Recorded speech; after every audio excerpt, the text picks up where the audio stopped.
আসসালামু আলাইকুম। এখন দেখবেন সংবাদ শিরোনাম। চাঁপাইনবাবগঞ্জে ককটেল তৈরির সময় বিস্ফোরণে নিহত 2, চিকিৎসাধীন 3 জনের অবস্থাও সংকটাপন্ন। মাদারীপুরে পূর্বশত্রুতার জেরে 2 গ্রুপের ঘণ্টাব্যাপী সংঘর্ষ। রাজশাহী বিভাগে বিএনপির ভোটের হার বাড়লেও কমেছে আসন। আগের তুলনায় ভালো করেছে জামায়াত। চুয়াডাঙ্গার 2টি আসনে প্রত্যাশা পূরণ হয়নি ধানের শীষে। ঋতুরাজের আগমনে চারদিকে রঙের ছোঁয়া, শীতের জীর্ণতা ঠেলে গাছে গাছে নতুন কুড়ি। সুনামগঞ্জের শিমুল বাগানে বসন্ত বরণ উৎসব।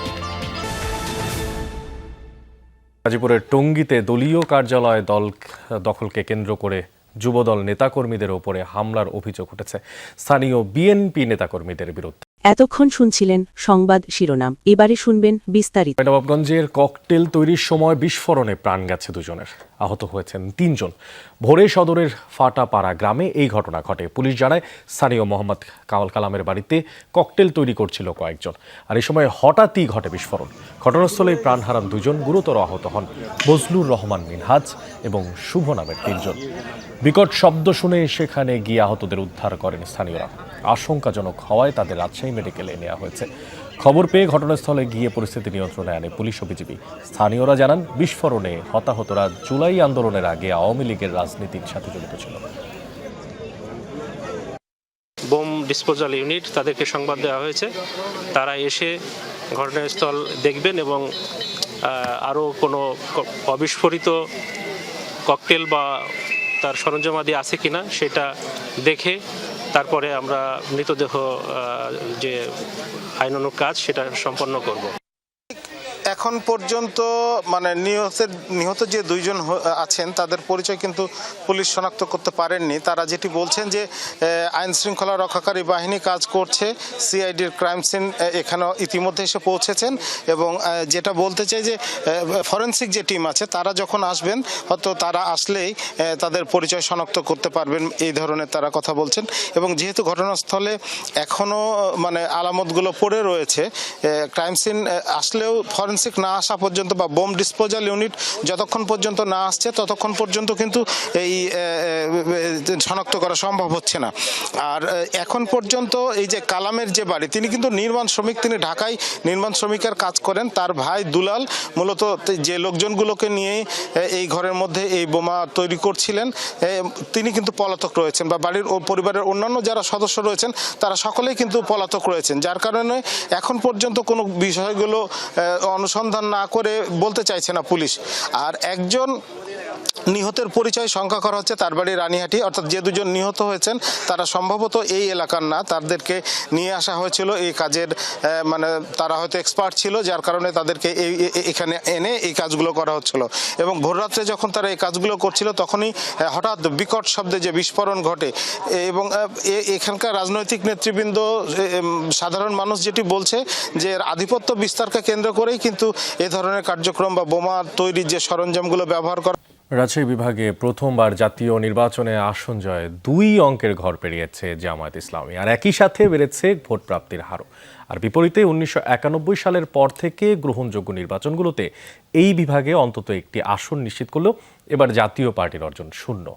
8 জেলার 39টি আসনের সিংহভাগ দখলে নেওয়া বিএনপির ভোটের হার বেড়েছে, তবে সবশেষ সরকার গঠনের তুলনায় তারা আসন পেয়েছে কম। আর 2 দলের নেতারাই বলছেন, অঙ্কের হিসাব কষার চেয়ে দীর্ঘ সময় পর নির্বাচনী ময়দানে ফেরাটাই গুরুত্বপূর্ণ। দীর্ঘ 39 বছর পর ফের সংসদে বসতে চলেছেন জামায়াতে ইসলামীর কেন্দ্রীয় নায়েবে আমির মুজিবুর রহমান। 1986 সালে রাজশাহী 1 আসন থেকেই তিনি সংসদ সদস্য নির্বাচিত হয়েছিলেন। বয়স তখন ছিল তার কম, সংসদে থাকতেও পারেননি খুব বেশি সময়। আমরা 10 জন এমপি ছিলাম, আমরা 10 জনই একসাথে পদত্যাগ করলাম। তার পরের দিনই জাতীয় সংসদ ভেঙে গেল, এরপরে এরশাদের পতনটা খুব দ্রুত সম্পন্ন হলো। সেদিনকার এমপি নির্বাচনটা ছিল বলতো স্বৈরাচারকে দেশ থেকে বিদায় করা। এবার পরিণত বয়সের এই বিজয়কে এই অঞ্চলের মানুষের জন্য কাজ করার একটি সুযোগ হিসেবে বিবেচনা করছেন তিনি। বাংলাদেশের অভ্যুদয়ের পর থেকে জামায়াত ডাবল ডিজিট অতিক্রম করে তাদের ইতিহাসে এবারই সবচেয়ে বেশি আসন পেয়েছে রাজশাহী বিভাগে। প্রথমবারের মতো এ অঞ্চলের একটি জেলার সবকটি নির্বাচনী আসনে জিতেছে তারা। আমাদের দেশে আল্লাহর হুকুম চলে না, যদি চলতো তাহলে দেশটা খুবই ভালো হতো। সেই হিসাবে আমাদের প্রথম টার্গেটই হচ্ছে যে আল্লাহর বিধিবিধান মতো আমাদের দেশ, সমাজ, জাতিকে পরিচালনা করার চেষ্টা করা। 1991 থেকে 2008 পর্যন্ত বেশিরভাগ নির্বাচনে একটি না একটি আসন পাওয়া জাতীয় পার্টি এবার আসন শূন্য।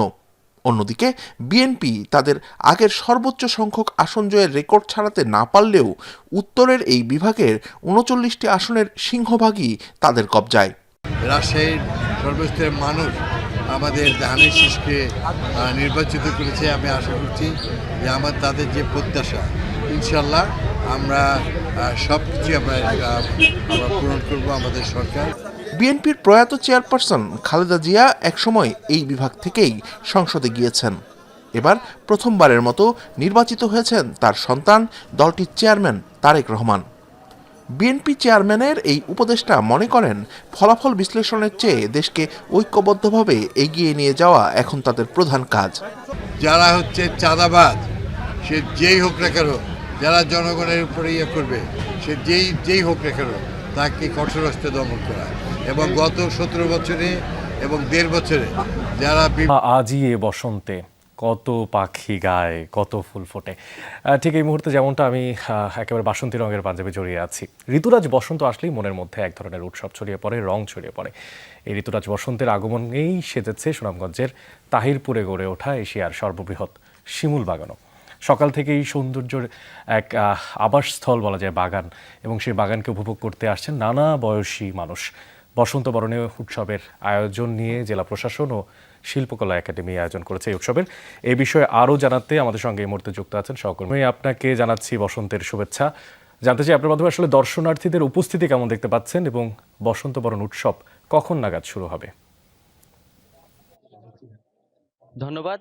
আপনাকে বসন্তের শুভেচ্ছা, এবং সেই সাথে আপনার মাধ্যমে সবাইকে বসন্তের শুভেচ্ছা। বসন্ত আসিল সখী কোকিলা ডাকিলারে, এমন সময় প্রাণসখা বিদেশে রহিলারে। যারা বিদেশে আছেন তো আছেনই, কিন্তু যারা দেশে আছেন তারা সবই যেন ছুটে আসছেন সুনামগঞ্জের এই শিমুল বাগানে। কারণ আজকে একাধিক বিশেষ দিন। আজকে বিশ্ব ভালোবাসা দিবস, একই সাথে বসন্ত বরণ। এই দুইটি দিবসকে পালন করতে সুনামগঞ্জ তথা দেশের বিভিন্ন জায়গা থেকে যত মানুষ আছেন সব যেন ছুটে আসছেন এই শিমুল বাগানে। ছোট থেকে বড়, বৃদ্ধ থেকে শিশু, সবাই এই শিমুল বাগানে আসছেন। যারা কপতি তারা আসছেন ভালোবাসা দিবসকে উদযাপন করতে, যারা শিশু কিংবা বৃদ্ধ তারা আসছেন বসন্তকে বরণ করতে। তো সবকিছু মিলিয়ে সুনামগঞ্জের এই শিমুল বাগান যেন মানুষে, পর্যটকে মুখর হয়ে আছে। এছাড়া এখনো জেলা প্রশাসনের পক্ষ থেকে এবং শিল্পকলা একাডেমির পক্ষ থেকে যে আয়োজন করা হয়েছে সেটি শুরু হওয়ার সাথে সাথে আরো মানুষ এখানে দেখা যাবে। আজই এ বসন্তে কত পাখি গায়, কত ফুল ফোটে। ঠিক এই মুহূর্তে যেমনটা আমি একেবারে বাসন্তী রঙের পাঞ্জাবি জড়িয়ে আছি।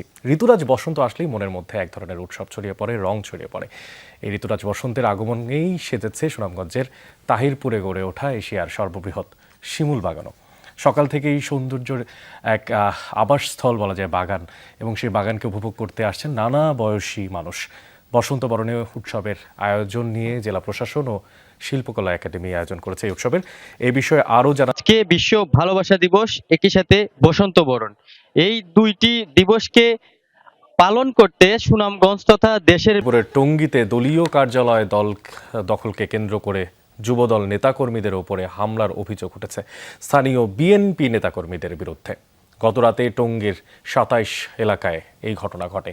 স্থানীয়রা জানায়, দীর্ঘদিন যাবৎ এলাকার বিএনপি কার্যালয়টি ব্যবহার করে আসছিল টঙ্গী পশ্চিম থানা যুবদলের যুগ্ম আহ্বায়ক লস্কর ও তার কর্মী সমর্থকেরা। গতরাতে স্থানীয় বিএনপি নেতা বেলাল তার লোকজন নিয়ে কার্যালয়টি দখল করতে যায়, আর এই সময় ভাঙচুর করা হয় সেখানে থাকা যে সমস্ত আসবাবপত্র সেগুলো। আর আহত হয় লস্করের কয়েকজন কর্মী সমর্থক। পরে তাদেরকে উদ্ধার করে হাসপাতালে পাঠানো হয়। ঘটনার পরেই টঙ্গীর পশ্চিম থানার একটি অভিযোগ দায়ের করেন যুবদল নেতা লস্কর।